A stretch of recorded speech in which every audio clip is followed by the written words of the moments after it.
Hello and welcome back. If this is your first time here, welcome for the first time.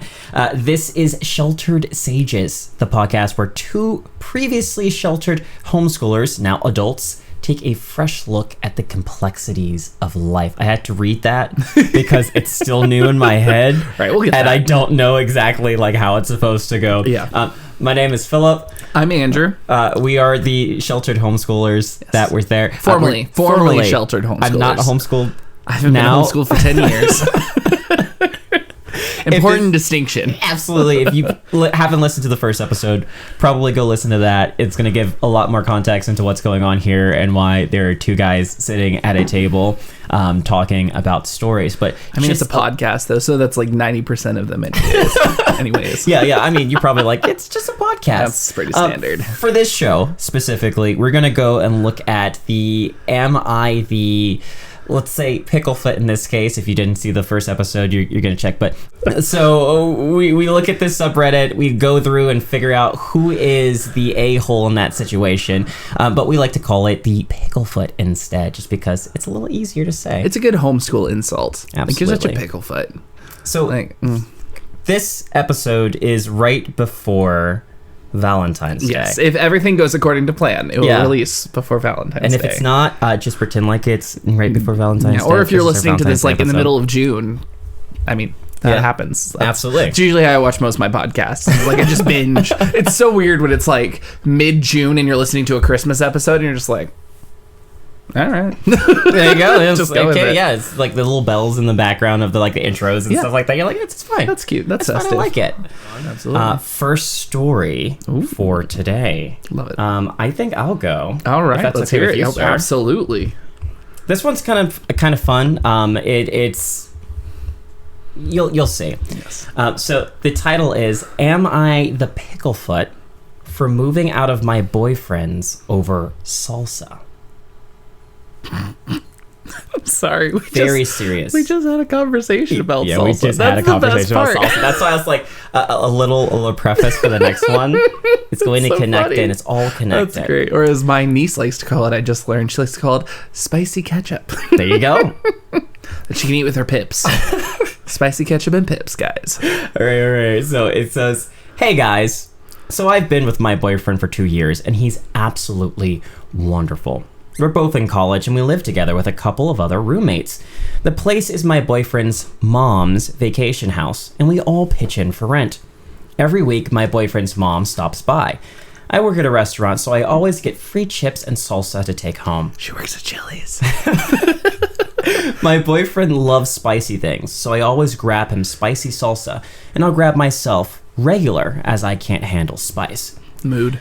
Now, here's where it gets weird." They actually write it down over here. Yeah, here's where it gets weird. "I've been coming home and go to grab my salsa, and I notice that all of the salsa has been put into one container." No. Yep. Just one. Single container of salsa. I'll hold my thoughts. This has been happening for months and results in me being unable to eat it. After asking everyone in the house, including my boyfriend, who's been doing this, everyone was in denial about it. Just a couple of weeks ago, I decided to get a security camera to see who's been messing with me and my salsa. We're getting receipts, guys. We're getting it. Oh, gosh. Guess who's on the camera mixing the salsas together? Is it the boyfriend? Nope. Oh, what? Who It's is not it? the boyfriend. Who is it? His mother. What? Yes. So she's been showing up while everyone's gone, looking through our fridge and pulling out all sorts of items and going into our cabinets and getting a bigger container and putting the salsa together. No. I was not okay. I'm not okay. I'm not even here. That's... For the longest time, I've been thinking it was my boyfriend messing with me. Needless to say, after accusing him for a long time, this led to a huge argument about how weird his mother is for coming into our space and messing with our stuff. She does this every time she comes over, and I've had enough. So I told my boyfriend to figure out why she's doing this. He calls her, and she says she's making space in our fridge, and she's not going to stop. So I'm now sitting here with all my stuff packed, and I'm ready to get I'm going to say heck out of here. Yep. But my boyfriend says I'm being a picklefoot about all of this? That's not where I thought that story was going to go. Right? Oh my gosh. It was a twist, There's right? so much to unpack in this story. I love it. I love that this is what we're getting started with first. That's fantastic. Okay, so first off, as a fellow I can't eat spicy food person, like garlic is the highest spice that I go. Like, oh no. I know. I experiment. I will constantly try spicy things to be like, has my taste buds changed? They have not. But as someone who like I just recently discovered that I enjoy mild salsa, but like for the longest time I avoided it because I was like, I can't eat salsa because it's too spicy. So I'm sorry, but just like mixing like a spicy, like when you expect to be able to eat your salsa and you mix that spicy and the mild together, I would be so mad. I would be so mad, especially if you're going home and expecting it. Yeah. I mean, I'm thinking too, does it have a label on it that says spicy or like mild salsa? See, and that's a maybe good they point. just don't know and they just put it like, there's 2 containers of salsa in this fridge. I can put it together into 1 container of salsa. Which would make sense, but okay. So I feel like that's a perfect segue to the next part. Yeah. What the heck is the mom doing going in there and putting in 2 containers and pouring them together? Like, oh my no, you can't do that. That's like, I know it's there. So it's her vacation home, right? It's the mom's vacation home. It's the mom's vacation so home. That's why the mom has the key. I was trying to be like, first of all, I was like, how did the mom get access to the house? Yeah. Because I've heard horror stories about like moms having spare keys and the things they've walked in on. Yeah. But like, what a breach of trust. Like, yeah. Okay, so it's like, it's an interesting situation because I when I used to live alone, so personal story, fun time. Yeah. When I used to live alone, there was one time when I came home, and I struggled a lot with depression and anxiety. Wasn't medicated for anything, so there's just, my place was always a mess, as evidenced by all of this back here. For those on audio only, there's a very cluttered desk behind me. That is the rest of lovely. That's the rest. That was what the rest of my house looked like, except it was on the floor, and I'd like create pathway. It was very like hoarders adjacent. Yeah. But I was just one of those people that like I didn't have good systems in place to take care of myself. So my mom, who had a spare key, came over one day because she lived like, I think 20 minutes down the road. She came over one day knowing like I wasn't doing good and things like that. Came over, deep cleaned my house. Didn't tell me she was going to do that. I just walked home to my house being clean and everything put away. While it was being clean, or was no, it was already cleaned. I just walked in and like it was clean and there was a note.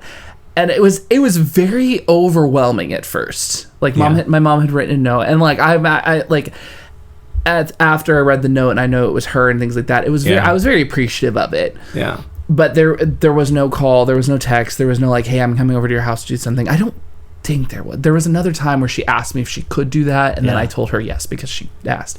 But it was that moment where it was like, came into the room, did these things. It was like a small studio apartment, so it wasn't like a huge space that she cleaned, but it was just like, the coming in, and when you're not expecting it, someone doing something, it's just, you feel for a small moment, you feel really like your personal space, like that was your place. Yeah, and it got someone invaded. came into your place and they changed things around, they moved stuff, like you feel comfortable that I can sit something somewhere and it will be back like that. Yeah, and so it's like, if that was like, and again, preface, I'm very appreciative that she did that. That was like a very nice thing that she did, and I really appreciate her doing that. If it was something she did every week without telling me and came in and cleaned or moved stuff around without telling me, or just like that would be a hard no, like that, because that's when it starts into like this is a boundary that we're like, this is my house. You can't just come into my house. It's your personal space is really important, right? Like, not even beyond like your actual like physical body and space that's there, but like the place that you put your stuff, right? And I know that some people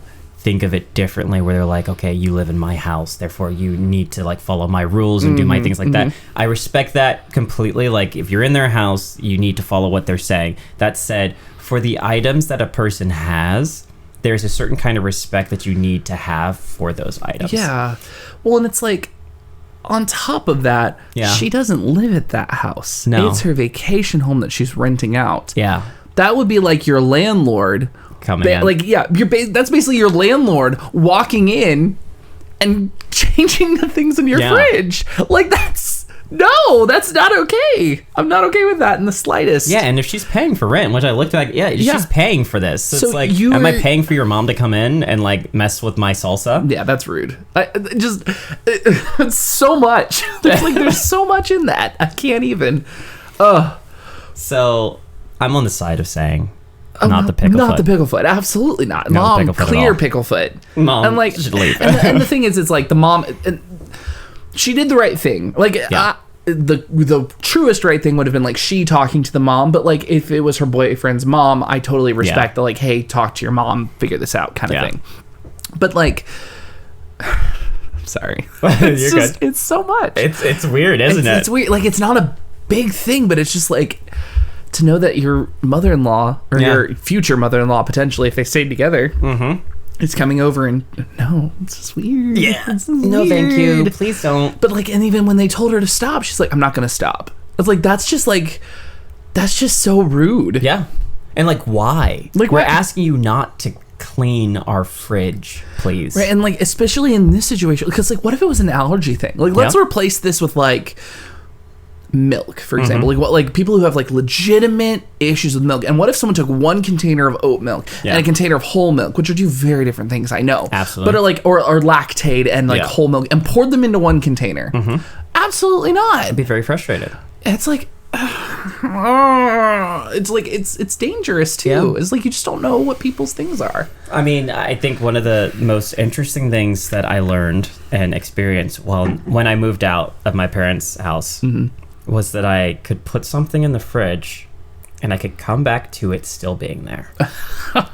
And like, I know it's a small thing and most people are going like, well, you know, most things that you had there probably, no, like you put cake in the fridge with a full family. Really? Yes. See, it would go missing. That's what, see, we had a very good system in place. I will say I'm really proud of my family for this, because we had a really good system of like, if something's in the fridge and it's not something that everyone had access to, or like it's not something that like you knew whose it was, you didn't touch it. That was, our family had a really good rule of that. Nope, that wasn't on our side. We also didn't have like a lot of sweets and things like that, or like cake, but like if it was leftovers, we knew like, hey, we had all eaten this before, there are leftovers. My mom would pre-pack, because my mom stayed home, taught us that kind of thing. My dad was the one who went to work, so she would pre-pack what leftovers were going to be his lunch for the next day, separately, and then whatever leftovers were left, we could go to town on if we wanted for lunch the next day, or we wanted to eat it for a snack or whatever.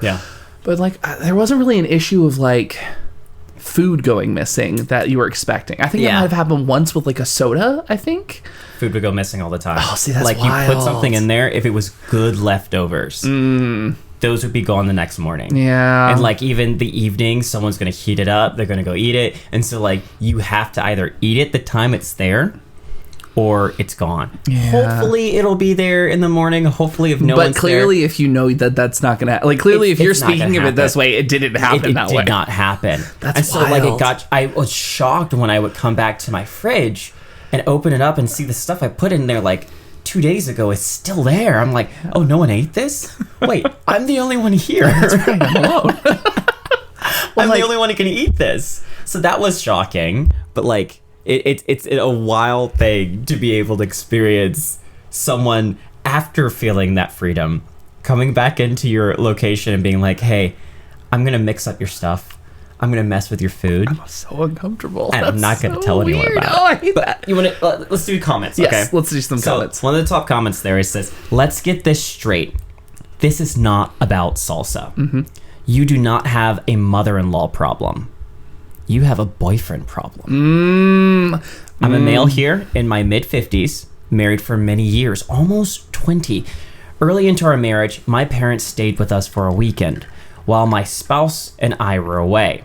My mother took it on herself to rearrange our silverware drawer and its location in our kitchen, in the home we, spouse and I, owned. And my parents never stayed with us again.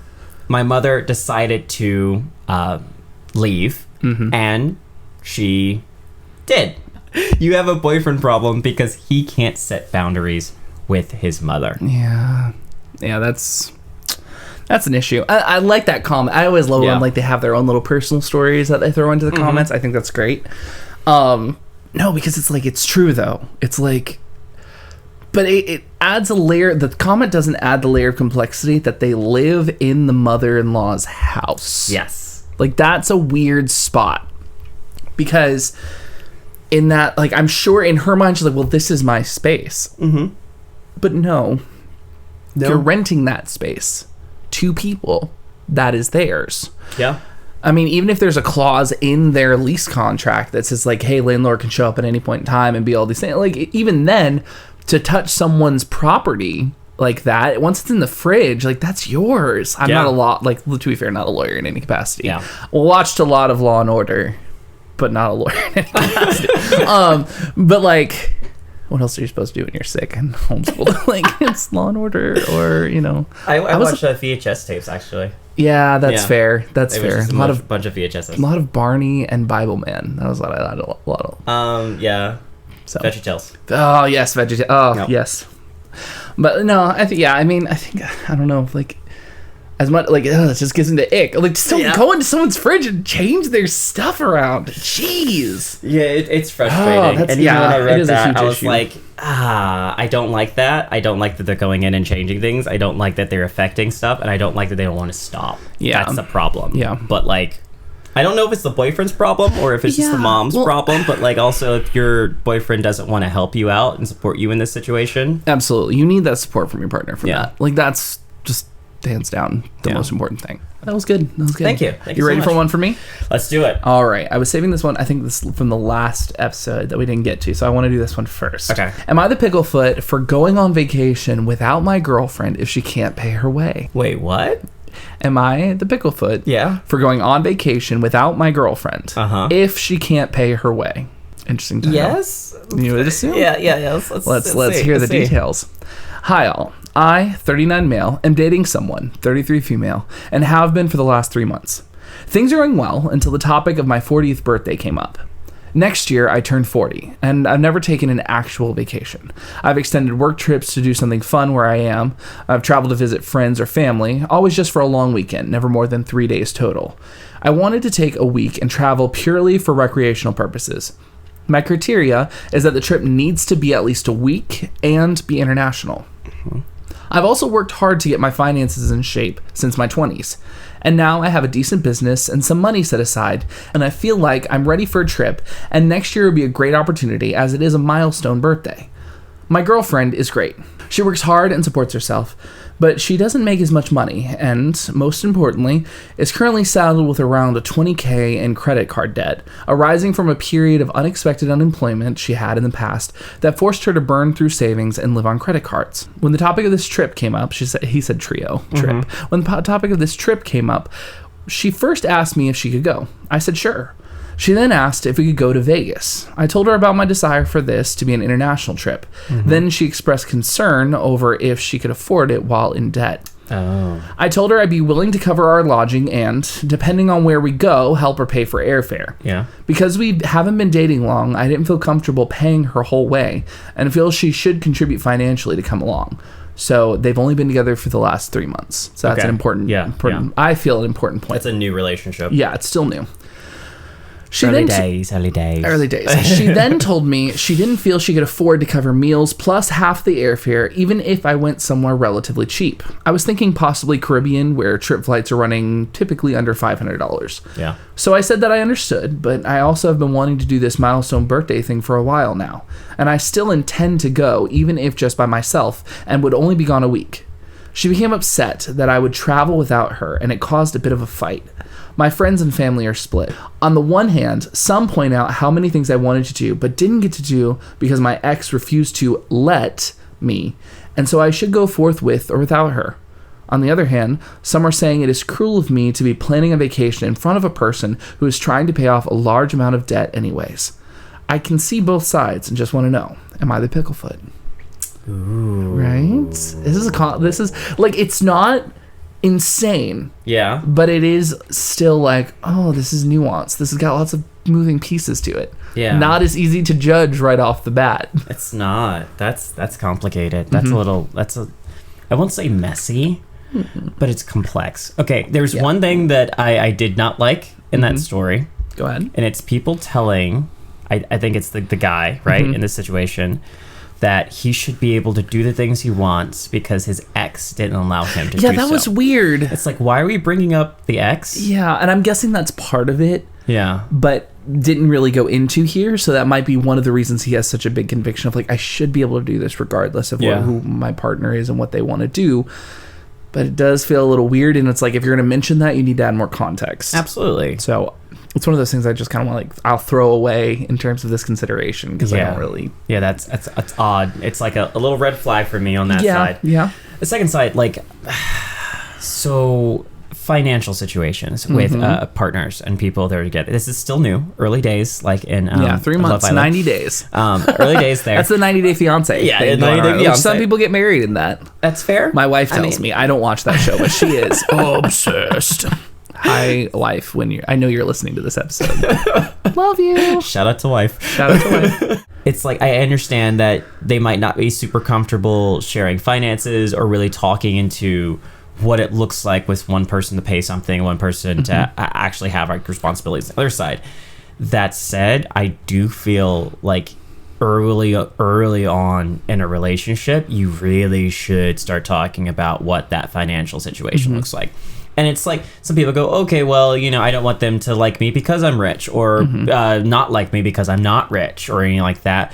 But still, like, if you have a very specific way that you want to work with your money, a lot of those, like, I was reading, I don't have the actual source, but I was reading before, a lot of the relationship issues that happen are based off of money. I think that's one of the big ones. It's like money. It's like money, in-laws. Intimacy and in-laws are often a common one, too. Yes. We'll have to find the source for this. Yeah.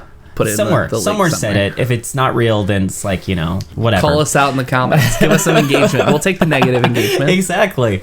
But like, with money being such a big thing, it's like, you really want to make sure that the person that you're with is comfortable talking through that, and also in a place that they either can recover from if they're not in a good financial situation, or they have a plan to be able to work with you through that. Yeah, and I think what's interesting about this story too is it's like, they've only been dating for 3 months, but he knows about her credit card debt, which clearly does indicate that they're talking about finances, which I think is good. The thing that's hard for me is it's like, okay, because it doesn't talk about this specifically. It's like, in her past, she had unemployment and it forced her to burn through her savings and live on credit cards. I have been in a position where money was tight and I've lived on credit cards. I've been there. I made poor choices with credit cards in the past too, just because life gets crazy. But when did this happen? Because according to the post, she is 33. Yeah. Okay. So if this happened in her early 20s, $20,000 in credit card debt. Now that might just be the remaining balance of what she's paid off. Yeah. But it's like, that's not unfeasible to deal with if you strategize and you have a plan. My Dave Ramsey is coming out because wait, have we talked about Dave Ramsey in 2 episodes now? We have, but unfortunately he's very big in the homeschool community too. Really big in the homeschool community. Did you take the Financial Peace University junior class? Absolutely, sir. Yep. Absolutely. Big thing in the homeschool industry is Dave Ramsey. He is the gospel when it comes to money finances. There you go. Not that I feel that way, but he's got good words. Yeah. But regardless, if you're focusing on that debt, and it sounds like she is, because if that's something you're focused on, it come up in conversations. So then you have to make that choice of like, sometimes I can't do the fun things that I want to do. Yeah. Right. And so I think they did a really good job. Or he did a really good job of being like, this is something I've been thinking about and is important to me. Yeah. And this is what I would like to do. Yeah.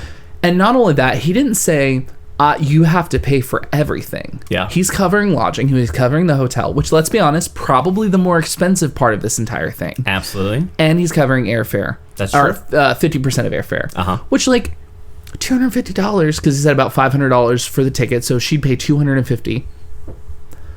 That's not terrible. It's like not. That. Like, again, we talked last episode about like $300 being a huge chunk of change. It is, but this isn't something that's happening next week. Yeah. It's something that, like, he says next year I turn 40. You have time to be able to get to that point. You know what I mean? Yeah, and I also feel for her side of it too, especially if she's not really. It seems like she wasn't great with money before. Yes. Maybe she's better now. Yeah, but she wasn't great with money. I feel like we all at one point in time when we first got our first credit card and we're like, this is not real money. Let's go, and just swipe, get all the tech. I can see that. I can see that. I bought a Switch and I think a PS4 on credit cards. I was not smart. Gosh. I was so dumb when I was younger. I had no credit card. That was the problem. And so then when I actually started wanting to buy things, it's like I had no credit. Yeah. And I was like, this is not fair. Because I didn't do any credit card stuff doesn't mean I don't have a credit. Well, that's actually exactly what it means. Credit's weird. Yeah, it was very strange. I had a loving family member who was trying to help me build responsible credit and co-sign on a credit card with me. Oh, no. And I love that person dearly.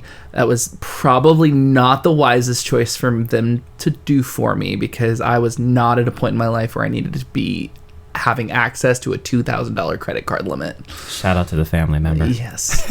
I don't know if they'll listen to this or not, but they might. And so they'll know if they might. It's not a bad way or whatever. Just, no, I'm very appreciative that they help. And they have helped me on a lot of things before.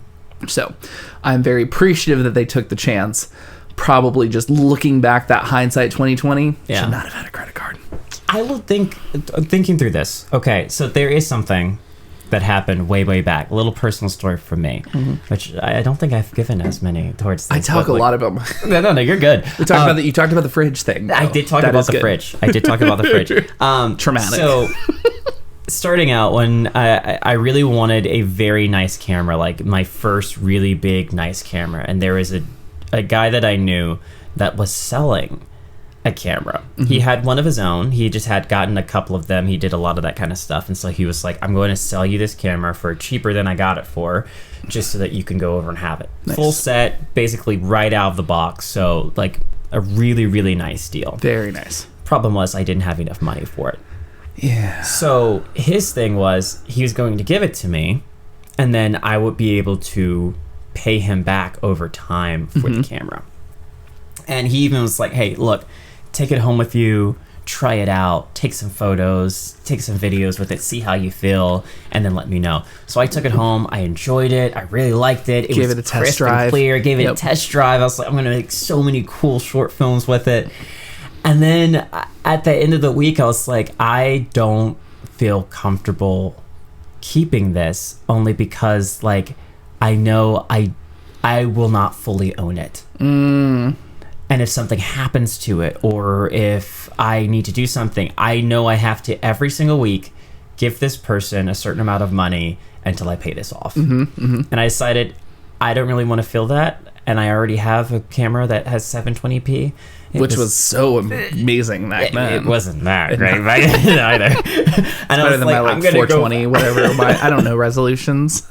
That's fair. And so I went back to the camera that I had, and then he was even confused about it because he's like, why not? And it was at the point where it's like, I don't want to owe anything to anyone because I want our relationship to be sound so that I don't have to like always look at you. I'm like, oh darn, I need to give you the 20 that I owe you, or like for the next whatever 6 or 7 months that I have to do that back. And so I lived like that for the longest time.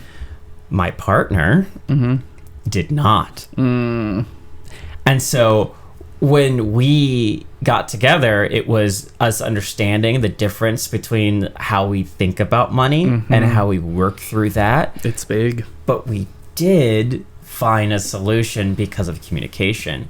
With this one, it does feel uncomfortable because even with that camera, I want it to go. And it seems like she wants to go on this trip. Yeah. And so it's like, okay, like you're saying, it's not bad. Like he's giving her a good deal. Yeah, and it's... But if she wants to be responsible and actually make up that money, maybe she doesn't go on the trip. And so that middle ground where you're like, well, I could, but is it the thing that I'm supposed to do now? Or should I? It's like, it's not unfair for him to offer it. Yeah. Even though they might feel like it is, like, it's not unfair. He's not the picklefoot, I don't think. Yeah, no. I feel very similar about that. And the comments kind of agree, so I'm going to delve into a few, because he actually is very responsive in some of the comments that I read. Oh. 3 months, and she expects you to either pay for her to go on an international week-long vacation or change your long-term bucket list plans to suit her. Like, that's another thing we got to remember. This guy's been wanting to do this for 40 years. Yeah. Like, that's huge. Not the pickle foot. You've got too much of your own life to let yourself be held back by someone you've barely invested in. She can either get over her FOMO, or you can find a new partner who is supportive. FOMO is fear of missing out. Okay, But, yeah. 8,000 or 8.9 thousand upvotes for that comment and got an award. Fantastic. Yep. I love that. OP replied to that actually. He says, I will admit I was a bit surprised at how the conversation went. She knew about my bucket list trip because we talked travel on our first date. Mm-hmm. But when I mentioned I need to really start formalizing plans, it was wild. It went from 1, can I go with you? Which the answer was yes. Yeah. 2, I don't think I can afford a trip to X or Y. Can we go to Vegas instead? I see lots of cheap travel packages for that price. No, international is the plan, was my response. And 3, can we push our trip a few years until I can get my debt under control? No, it defeats the purpose of a 40th birthday celebration. Yeah, was my reply. Mm-hmm. She's been great and we've had a lot of fun, but I suppose the honeymoon had to end eventually. And now this is one of those things we either need to navigate or, as you said, I need to recognize she's just not as great a fit as I thought she was and move on. Mm-hmm. Not doing the unhappy marriage thing again, which it definitely sounds like this is a second relationship. He has history with a person who possibly was very controlling with finances or his time. And I think that adds an extra layer to it too, of just being like, this person is one. And that's the thing that also, like, and because we talked about a lot in the last episode about clear communication. Yeah. And so they were so upfront about like, this is my plan and my expectation. Here is what I'm willing to offer to help. And then this person who, respectfully, 3 months is not a lot of time. No. And so they're stepping into it and being like, I want you to change all of these things about your plan. Mm-hmm. It's very forward at the same time. It's like, if you want to go with her on the trip, yes. But if you have already planned this trip, you already know what you want to do and how you want to do it, I'd say keep the plan the way it is. Mm-hmm. Basically, don't even put it down to, I'll pay for this much of your plane, I'll pay for this much of this, I'll pay for just kind of like, I guess if you're like the hotel, if you guys are staying in the same hotel, like you can cover that. But basically say, I'm going to give you $800 for this trip. Mm-hmm. I can cover that. I do not feel comfortable covering the rest. Yeah. And just kind of set that out towards that. If it was like they were married, that'd be a very different conversation. Mm-hmm. But like, they've only been dating for 3 months. Yeah. That's a long time to be like, you need to change all of your plans that you're really excited about for me. Yeah. That's a lot. It's like, he'll be back. It'll be fine. Yeah. Distance makes the heart grow fonder, right? That's the thing is like, I think, I don't know. You could delve into a lot of like what if scenarios with this one, but I think it would get too much in the weeds on that. Another person said, and something I just think is funny, person 20,000 or 20K in debt wants to go to Vegas. Perfect. Nothing bad. So anyway, so that's right. Yeah, but definitely not the pickle foot. Not the pickle foot. Yeah. All right, you ready for another one? Let's do it. This one's going to be a little bit heavier. Oh, I'm all for it. So be careful. On that note, I do want us to plan. I have a really wholesome one I want us to end on. Okay, that's fair. As long as we end on my wholesome one, I think we can go as heavy as we want. That's fair. It's not that heavy. Not that heavy. Now I feel like I've like you really did. Yeah, you made me really excited. I read a lot of Reddit, so now it's easy. It's simple. It's okay. Let's go. Whatever. Okay. Am I the picklefoot for not taking my girlfriend's suggestion? I'm gonna need more context, please. Can you put it in a sentence? Can you elaborate? Can you say it in a different language, please? All right, here we go. I say suggestion, but it felt more and more like a demand. For context, my girlfriend, 26, and I, 24, are both avid video essay watchers. We watch about different topics as well as watch together. I wrote an essay recently and decided it might be fun to film my own video essay. I have experience in filming videos as well as writing, and it seems like a fun project. My girlfriend said that she wanted to help me with it, and I said sure because it'd be nice to have help. After I read my essay to her, she suggested that I open the video with a short visual bit. It wasn't my favorite, and I said it might not be my style. She got upset with me, and so, to compromise, I said, sure, we can do some of those shots. It sounds like a good idea. I already have feelings developing. You got feelings? All right, let's keep going. Let's keep going. Today I was going to start filming, and I dressed nicely from the waist up, but wore sweatpants. least he's wearing pants. Hey, thank goodness. Yeah. I didn't plan to stand up in the video and only planned to film from the chest up, so I wanted to be comfortable. She told me I needed to put on pants. I said I didn't want to because my pants wouldn't be showing anyways, and I wanted to be comfortable. Increasingly madly, that's weird. She said, yeah, that's a phrase there. She said they would show. I said no, because the shot I'm planning is only chest up.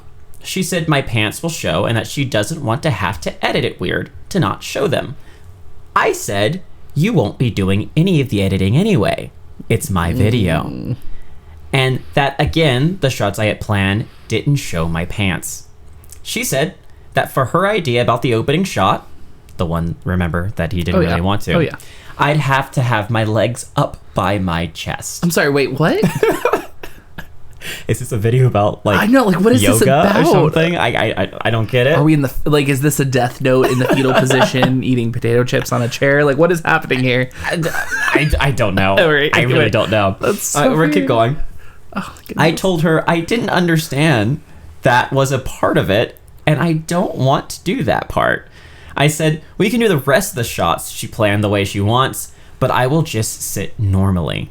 She immediately yelled at me and said, why do you always have to fight me? I said, I'm genuinely not trying to fight you. It's just my essay, and it's not how I want to present myself. She then slammed the computer mouse she was holding extremely hard and loud onto a desk before storming out, slamming the door and locking herself in the bedroom for what's now been hours. She regularly does this kind of thing and has expressed that she doesn't like her orders, in quotation marks, being disobeyed, in quotation marks. It makes me feel like a child, and I have a lack of autonomy over my own choices. I still feel bad that she's so upset. Did I do something wrong? I'm sorry, I have to come back. I'm sorry. No, you're good. Sorry, go ahead and finish, and then I'm going to make my comment. Go. Should I have just filmed it anyway and put on the pants? Am I the picklefoot? I'm sorry, she doesn't like her orders being ignored? What? That's actually like the top comment there. That's wild. Like, I'm sorry, but no. Okay, did it say what the ages were of these people? Because I'm forgetting what it was. What was the ages? Her age is 26. Okay. His age is 24. So they're adults. Yeah. This sounded like some teenager stuff. Yeah. This sounded like two kids that were like in their room, vibing and like doing a thing. And she's 26. Yep. Oh no, honey. Yep. Oh no, that's so bad. Yep. Oh gosh. I see. I appreciate what you say. Heavy, but not that heavy. Yeah, not that heavy. But like, there's so many underlying issues with that. Bro, get out. Like, get out of there. Like, I just need the screen trailer for the Get Out movie. Just like, get out. Oh, gosh. Oh, no, that's so tough. Well, and what really upsets me, does it say how long they were in a relationship for? Let me check. I didn't think it did, but... No. Okay. It sounds like he knows her for a while, at the very least. What's sad is his like thought process of I should just go along with the thing, or like how he already caved to it, shows that he is used to like bending to her aggressive stances on things. Yes. And so it's like relationships are that partnership we give and we take, and you know, something. But like when it's a creative project that you're making and the person wants to help, I don't like, just from the way he's writing, I'm making an inference, so this is just my own thought process, but from the way he was writing it, he didn't want her help on the video the entire time. He wanted her input, her creative input. Yes. But he didn't want her help in making it. Yeah. And like the fact that she like lost it when he didn't want to do a creative thing, and like I always get like, I feel some kind of way when people try and control how other people look, how other people dress, things like that. And like I am the first person who will go to my wife and be like, does this match? Because I have a terrible eye for fashion in any capacity, as evidenced by my like gray hoodie. But fashion. Nah, it's not. It's developing. I'm getting a little bit better. I have a really good hat that I might wear in an episode. It's a very nice hat. Thank you. I found it at a Ross the other day. It was great. It's still this idea of like, if I walked out in an outfit, no matter if it matched it or not, and my wife was like, you're not wearing that. Yeah. You're changing. I'm like, hold on, what? Or if she like put her foot down, like, I don't like my orders being ignored, I'll be like, excuse me? Excuse you? Run that back. And I was like, congratulations, I don't consider those orders. We are in a partnership, which means you don't give me orders. Those are requests. Yeah, let's remember that. Oh my goodness. But yeah, there are so many, this screams red flags. Yes. He just needs to get out. Okay, I'm going to give more context. You're saying there's he more needs to get out. context? Yeah. Oh, I love these. Okay, Later, let's go. after I collected this, there's actually... There's an update? There's an update. I love these. Okay, go. So, the comment there, top one was, she doesn't like her orders being disobeyed. Everyone's like, that's weird. That's so weird. They said, this has 1,000 red flags attached to it. And the fact that you say she does this regularly... Yeah. Nope. She's controlling. And she sees any input from you as fighting. Her says a lot. Things are only going to get worse from here. Wait until she tells you who to hang out with and where you can go. Tell her to go get her things and make tracks. You don't deserve that nonsense. Now, the original poster came back and gave some context to why he hasn't done so. That's the hard part, as she's unemployed right now and has difficulty holding a job. And I know she wouldn't be able to find stable housing right now. I feel like I just can't tell her to leave because I don't want to destabilize her life so severely. But then I don't feel like I can leave because all the one-bedroom apartments in our area are super expensive and I'm not able to afford them.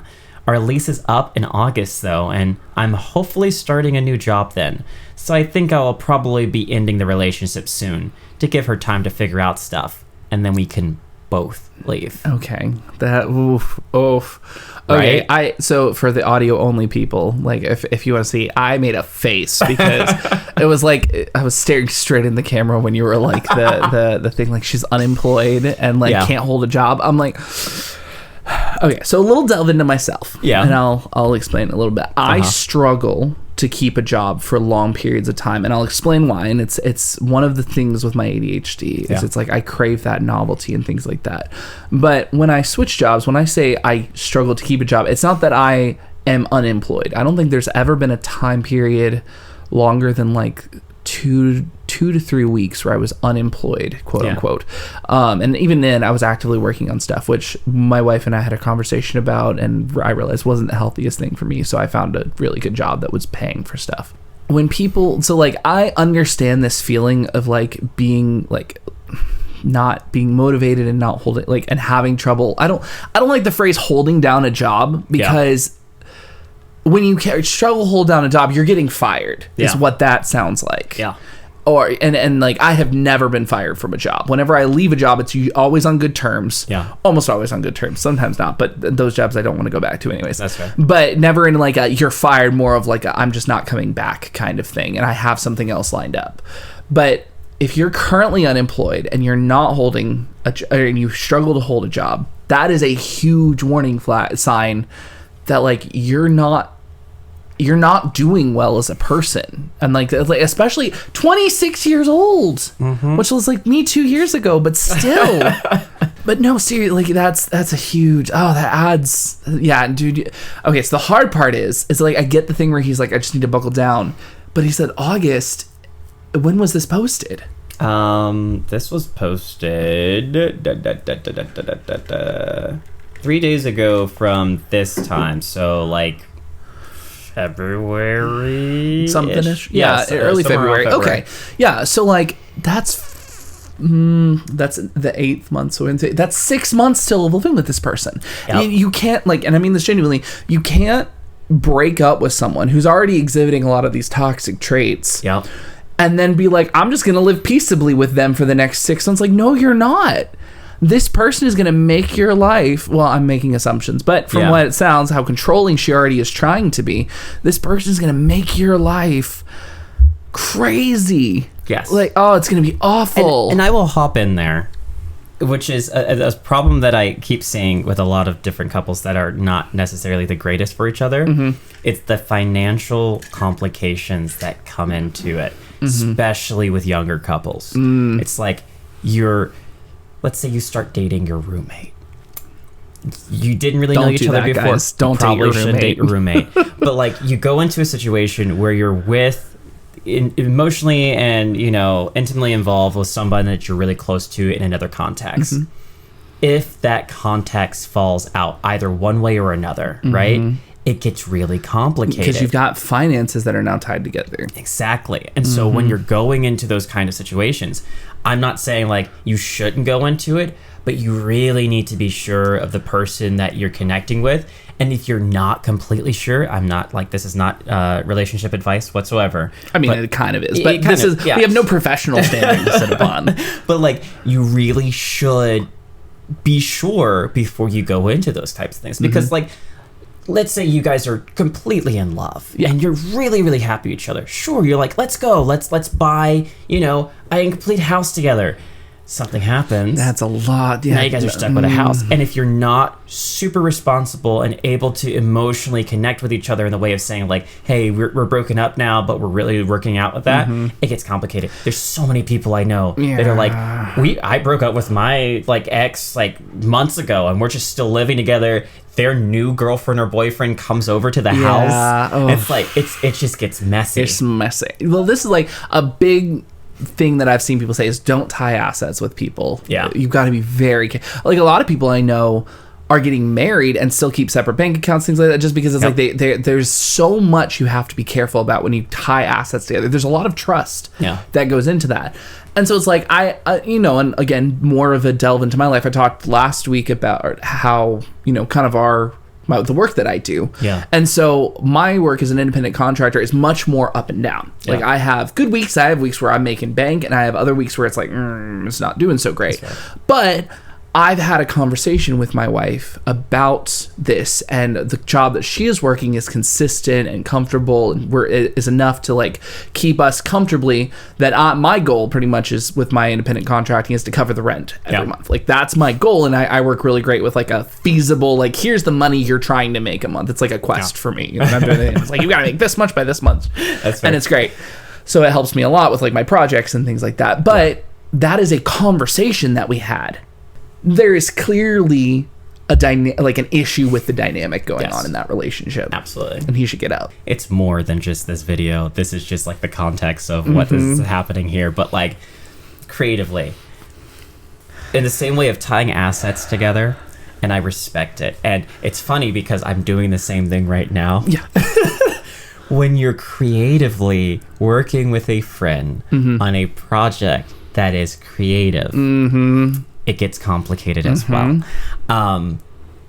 It's like you can't have ego. Even when Andrew and I were working on this podcast, talking through things and like working with each other, it's a lot of, hey, do you feel comfortable with this? What do you really think we should do? How can we make this easier? Like a really good conversation. We even had the conversation like, because like when we were creating the thing, and it was like it was like Andrew and Philip, and I was like, are you okay with me putting it first alphabetically, or do you want, because you're like a little bit older than me, I think, so do you want it by age? She's like, no, alphabetically. And I wanted it to be, because you hear so many stories about the people who are like, hey, why did your name go first and my name was that? Like, and I thought about that when I was writing. I was like, oh, okay, I should double check with him, just because it's like, it's not, in my opinion, that big of a deal, but it might be a big deal to someone. Absolutely. And so it's very much that conversation of like, you have to be open. Yeah.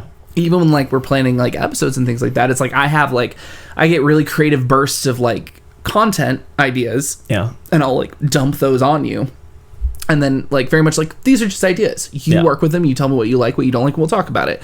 But it's very true. And this is really true in any relationship, I think, where it's like, there's that give and take, where it's like you have to be willing to work with someone and be willing to let them critique you. Yes. And vice versa. And that's how a real creative project flourishes. Absolutely. That's how they like, that's how the best stuff is made. Yeah. Is when you get two people who are willing to work together and make something like amazing. They couldn't get there, either of them, which is kind of a little frustrating, but also she reacted in a way that was like, that's very not unacceptable. Cool. That's just not good in any form of a creative partner. And that's it's a very interesting, that creative aspect tied to it as well. I say not the pickle foot. Good. Not in this. No, I absolutely agree. So next one that I want to do, this is actually from relationship advice. So this is not a Am I the Picklefoot story. I found this one and I thought it was a very interesting story. because it gets a little juicy, and I love juicy stories. So, from relationship advice, temporarily calling off my engagement, 24 female, to my fiance, 36 male. Yes, I know. I made that age gap. Slight age gap. We can talk about that in a moment. Yeah. I've been engaged to my fiance now for 2 years. We've been together for 5 years and have had a fairly lovely relationship. Since our engagement, we have not planned a single thing or even discussed a possible date / budget, etc. I was a bit surprised by the engagement as I felt a bit young, so I wanted to delay it for this reason, and he also thought we didn't have enough money and would like us to buy a house prior to getting married. Oh, we just talked about this. Yeah. Lately, I've been wanting to return the ring as we've had major disagreements over finances. I have a nice job that makes $93K a year, and I've been living at home to save up for a down payment. He, on the other hand, has his own apartment, and I stay there about half the time.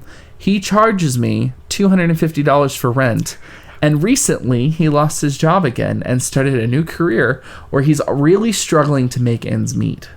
Frankly, this is mainly due to history with drugs and alcohol. Oh, wow. Yeah. Just throwing that in there.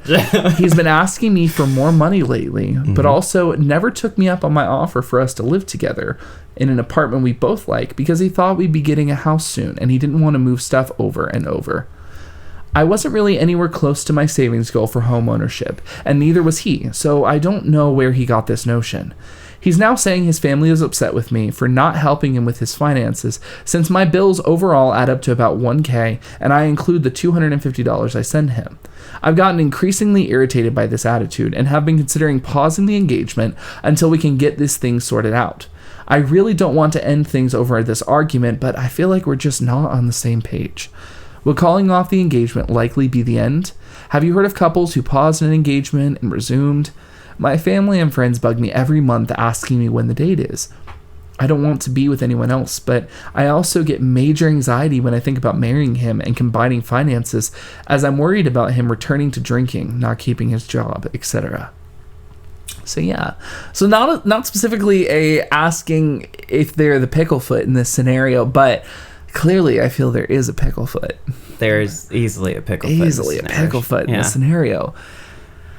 Yeah, so what are your thoughts on that? That's a lot. Yeah. To their question, they said, have you heard of any couples who have called up the engagement and still got paused an engagement? Yeah, paused an engagement. Yeah. Yes, I have. Mm-hmm. I don't think it's out of the ordinary for that to really happen. Mm-hmm. And I think it shows that you are being responsible about what you're going into and the kind of relationship that you're looking for, and your opinions and feelings on like financial situations and things like that.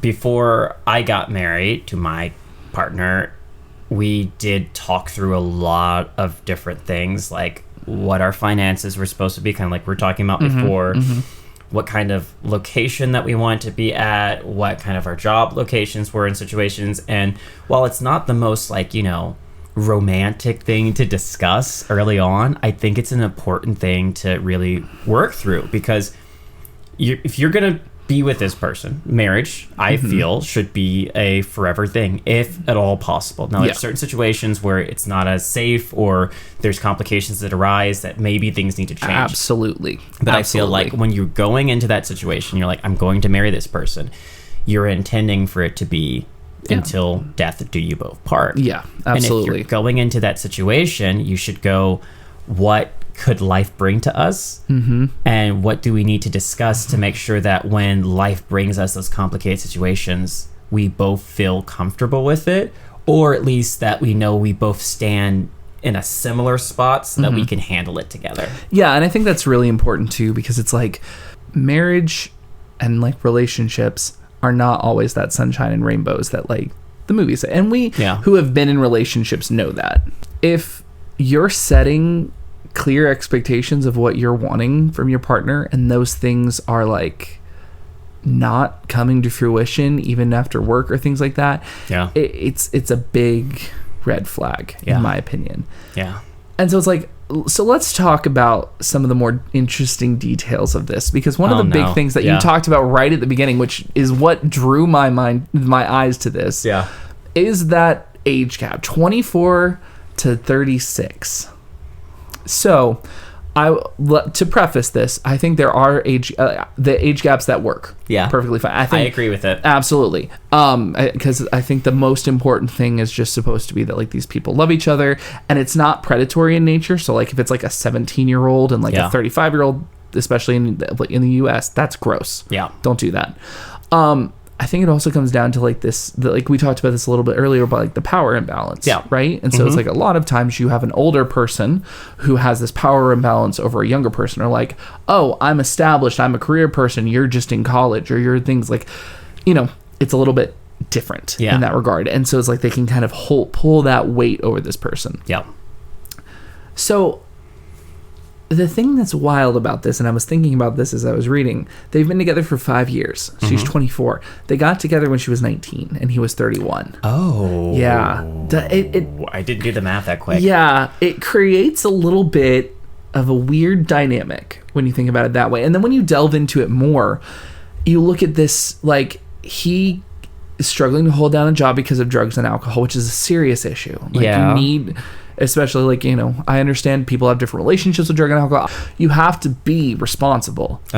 And, like, whatever your feelings are on that, if you literally either A, can't hold the job down or have gotten in trouble because of it, you need to step away from that. That's the responsible thing to do. And if usually the wildest part is usually in these stories it's the younger person that's like less well off than the older person, but it seems like it's the swap in this scenario. In this situation. Yeah, because she's like, the one who's leave. Yeah, it's like she's the one who almost has the $100K a year that she's making. Yeah. And he's the one that's struggling to pay rent and charging her for rent when she stays over at his apartment, which is just weird. I don't like that. No. I mean, I understand financial situations can be different depending on who is... Like, your own situation is your own situation, but also, like, that's weird. Like, if you had to explain it to someone, like, I charge her $250 for staying over at my apartment. She has her own apartment, though, right? Or she has been living at home to save up. So she's still living with her parents at 24, which no shame on that. Fine. I was living with my parents at like 25, and then after me and my wife got married, we lived with her parents for a little bit too. So no shame in the living at home. Yeah. So she's living at home so she can save money, which sounds like she's probably not. Well, she says her monthly expense is about $1K. Yeah. So it sounds like she's doing a really good job at trying to save money, right? Yeah.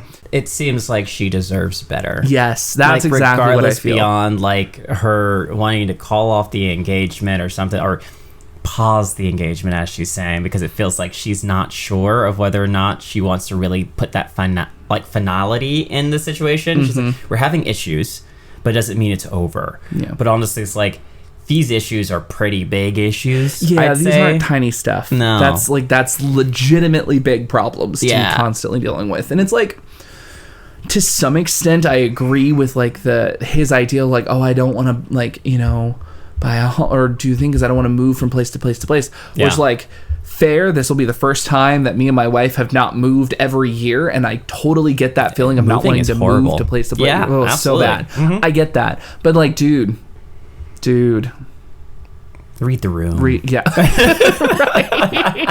Well, it's just like, just recognize that it's like, that is not what the expectation was, and you're not pulling your weight to meet that goal. Yeah. It's very clear that he's putting all of those expectations on her. Absolutely. But let's get into some of the comments, because the comments are interesting. Yeah. I love this one.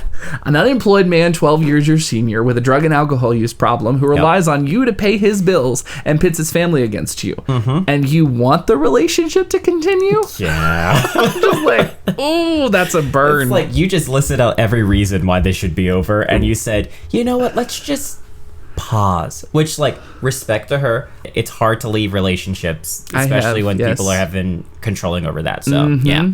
Well, it's still, like, get out of there. Yeah, get out. And so another person replied, and he charges her rent for visiting him / spending time with him, and now saying that she owes him more money, but yet doesn't actually want to take steps towards actually living together as a unit. Like, what the heck is he doing here in order to justify charging her $1,000 a month, billing her for the air she breathes? And he got his family involved in being his little debt collectors. I'd literally throw up and then chuck the ring back in his face if a man asked me to pay him rent for hanging out with him inside his dwelling laughing my butt off. Insane. And then has the audacity to cry to mommy and daddy about what I owe him. Yeah. Like, that's a good comment. That's funny. I'd say, yeah, get out of there. Get out. Get out of there. I'm sorry. Yeah. Not the pickle foot. I want to see if there's an update on that story. I haven't looked in a second. Give me a second. Let me see if this... Okay. Well, while we're doing that, if you are questioning certain situations with a partner or friends or something like that, I'd say first, having that open communication, as always, like we keep saying, super, super important. Like, have that communication thing. But also, you don't owe anyone your heart at all, regardless of what they've given or done for you. So, like, you know, take that as you may. They commented a lot. Sorry. You deserve love. Absolutely. And appreciation. And not to be treated like just, you know, a bank. Yeah. And that's, I think, really what it comes down to is like, you deserve to be with someone who is going to he's going to benefit your life. Yeah. Let me take that back. Because, yes, this is true, but benefit in some way, because I recognize that there are people who are in relationships with people who are not in the same financials, or like situations with people who are in a relationship with people with physical issues or mental issues and things like that. Yeah. And it's like, okay, so they don't have to benefit you in every aspect of your life, but it shouldn't be something that is only ever a drain on you. Yeah. Like, that is not, especially, and that's what it's like, a lot of those times you hear those stories, they're already married or things like that, and things happen. This person you're dating this person. Yeah. And like, I'm a big advocate of, if you cannot imagine a future with this person, you need to go. Yeah. Just do yourself a service. Don't sunken cost fallacy. She's like, I put 5 years into this relationship. You're only 24. Yeah. Like, I know that feels old because society tells us it's old, but you can't even rent a car yet. Like, you've still got so much of your life left to live. Yeah. So just get out, find out someone there. who is going to treat you with the respect you deserve. I'm sorry, but you probably should get out. They have a lot of comments that they actually reply to, but no direct update. No direct update. It's so interesting because it's very much like, it hurts me because she's coming to his defense a lot on the comments, and it makes me sad. This comment is interesting because she got 185 downvotes on this comment that her reply, which is like, I guess his reason, because someone I guess asked her why he doesn't come to her house and visit, and she's like, I guess his reason for not coming here to see me is it's my mom's house, so the dynamic would be weird. I should probably clarify that he had no problem holding his previous job as a food and beverage director at a country club, but the hours were bad and he hated it. So he quit to try to move to sales, and my mom wanted the best for him to benefit me, helped him get a job at her company. He was fired from that job because he was coming in hungover, since he used to drink 2 bottles of wine most nights. After that, he went to AA and got another sales job. He's working now, but it's 100% commission, and his deals keep falling through due to mostly bad luck. Now he's back to bartending on top of the new job, which the hours and the dynamics of the job are putting more stress on our relationship. I'm sorry, you have an alcohol problem when you're bartending? Wait a second. I think I know the people who are in this story. That's funny. Yeah, That's I'm not sure, but like, yeah. You've heard something like that before? I have heard something very, very similar to this wild. before. Okay, well, like, then we got really, really close. That's creepy. Yeah. That's interesting. We'll have to talk off mic about that. Yeah, just that context of, you know, it's a person that doesn't seem as invested into this relationship or even in their own lives as the other individual is. So it's like, come on, dude. And I say this too, if you're working a sales job that's 100% commission, that's not a good sales job. There are sales jobs that are that way, and I know that, but usually most good sales jobs are not 100% commission. Yeah. Those jobs are the ones that are trying to not pay people. Yeah.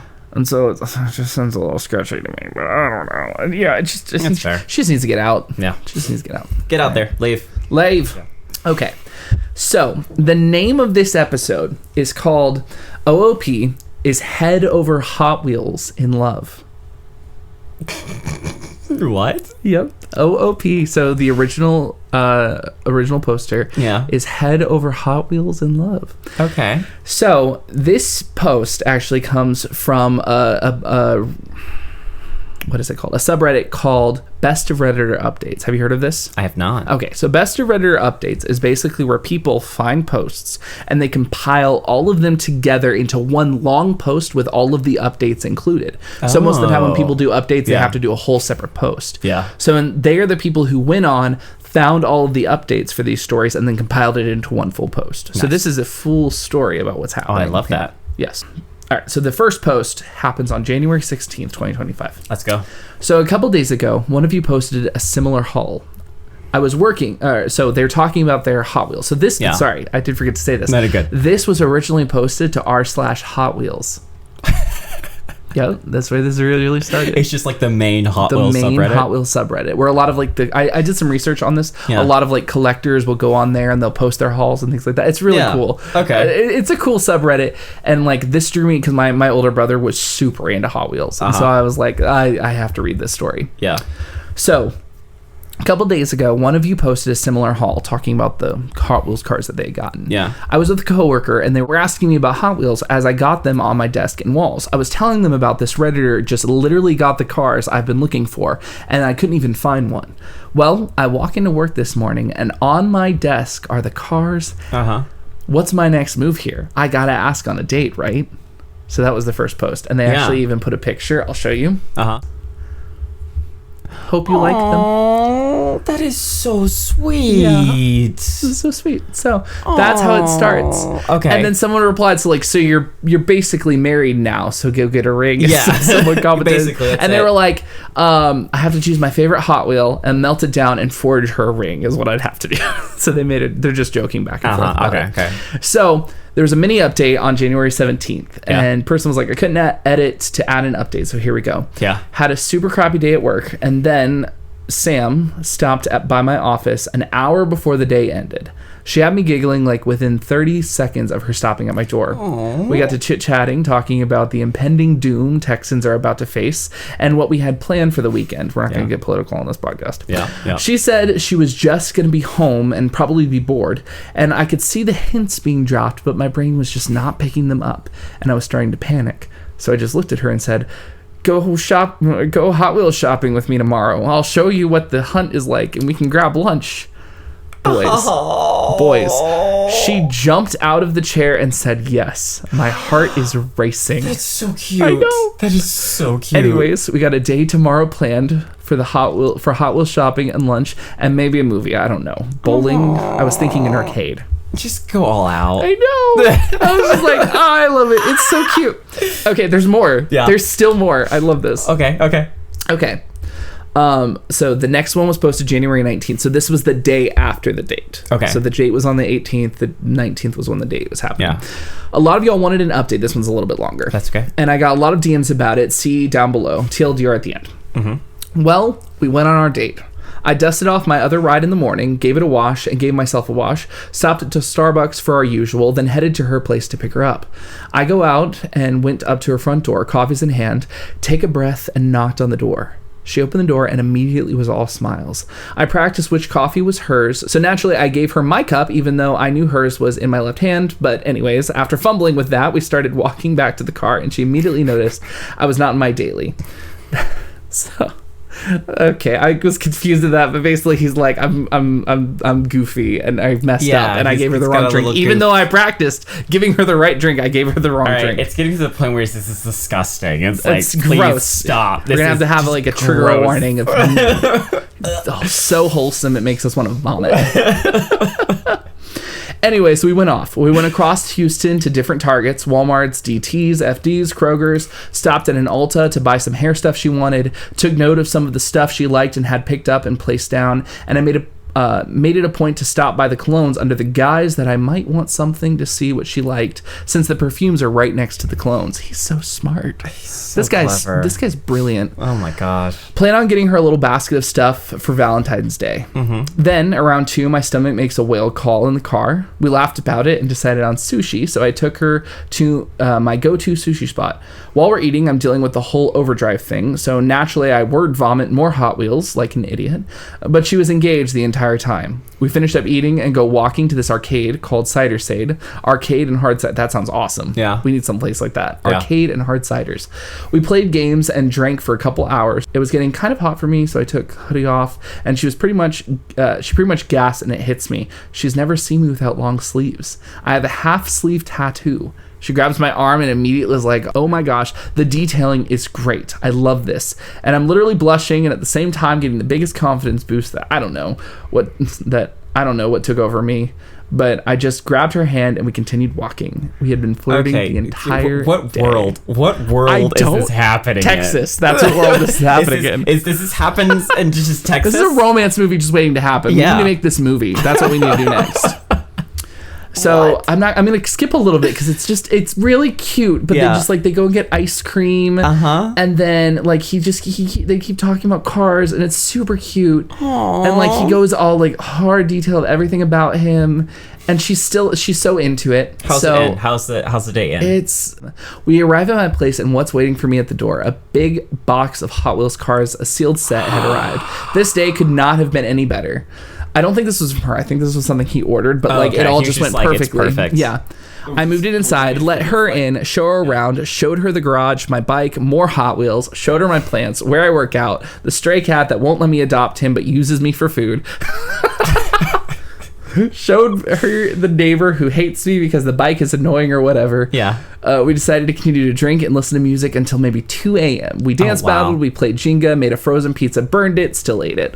It's so wholesome. That's so cute. Long story short, I'm gonna cut through a little bit of it. Yeah. She stays the night. Okay. And he offers to Uber her back home, and she decides to stay the night, which because is this so is like sweet. the magical, perfect it little really world. It really is. Because she didn't have anything to stay the night, he gave her a t-shirt, hoodie, and like so she's in his clothes currently. Yeah. And after he drops her off the next day, he finds that she intentionally left a scrunchie in his car for him. Yeah. This is just cute. It's just so wholesome and cute, and it makes me excited to be able to see that, you know, beyond my own personal relationship with my wife, that there's other relationships out there, and your relationship with your own wife. There's other relationships that are out there that like are this little cute world where they can kind of come together and they can find that one little person that gets them and that really is into them. And like that's what I love about those kind of things. So like when you find somebody that just really likes you. Yeah. Regardless, like every little thing, like his sleeve, his like tattoo sleeve, she's like, oh, this is so amazing. His love of Hot Wheels. She's totally into that. And all like dancing and stuff like that. And what I love about it is it's not just a surface level, like I'm into this. Like she probably went and found the Reddit post that he was talking about, found the cars, ordered them for him or picked them up, and then gave them to. Like that is not something that is easy. That's takes effort. Work. Yeah. Oh, that's beautiful. It made me so happy. I love reading. And that's what's so important though. And like it's so funny reading his text because it's like it's very word vomity and like but you can tell he's kind of like this awkward dude. Absolutely. But like as am I. Same. But like when he just embraced who he was, and this is what's so important. Like and I struggle a lot when like you look at a lot of the young people who are in the dating scene, they talk a lot about like the artificial side of things or like trying to put on a face or like, oh, don't talk about that. People don't talk about your interests. Yeah. When I met my wife now for the first time for our date, we didn't know, we just had coffee and we talked about everything, like all my stupid little dumb stuff that I talk. Because it's like, if you're passionate about something, even if the person doesn't know about it, they can appreciate that passion that you have for something. And it even sometimes makes them passionate, which is how I got my wife into playing Dungeons and Dragons with us, because I talk about it nonstop. And she was like, well, either you're going to keep doing this the rest of your life, so I'm going to have to figure it out eventually. but in reality, it's like when you're passionate about something, when you care about something, and you allow yourself to enjoy those things, people are going to come along who either appreciate your passion for it or going to share that passion for it. And you're going to continue to build a community, which is why I love Reddit too, because it is this like collaboration of people who are, you have like the am I the picklefoot, you have the like the relationship advice where really terrible things are happening, but then you have these other sweet moments where it's just like people like gathering together to appreciate something they love, and I think that's really, really cool. That's beautiful. I really like that. Yeah, so that's what I wanted to end on. Yeah. I thought it was a good story. It was really wholesome and sweet, but so just enjoy. Happy Valentine's Day, everyone. Happy Valentine's Day. Yeah, so Thank you for... Yeah, go ahead. Yeah. Thank you for joining us. We'll be back probably next week. I hope so. Anyways, we'll see what happens. Life is so chaotic. Who knows? Until next time. See ya. Bye.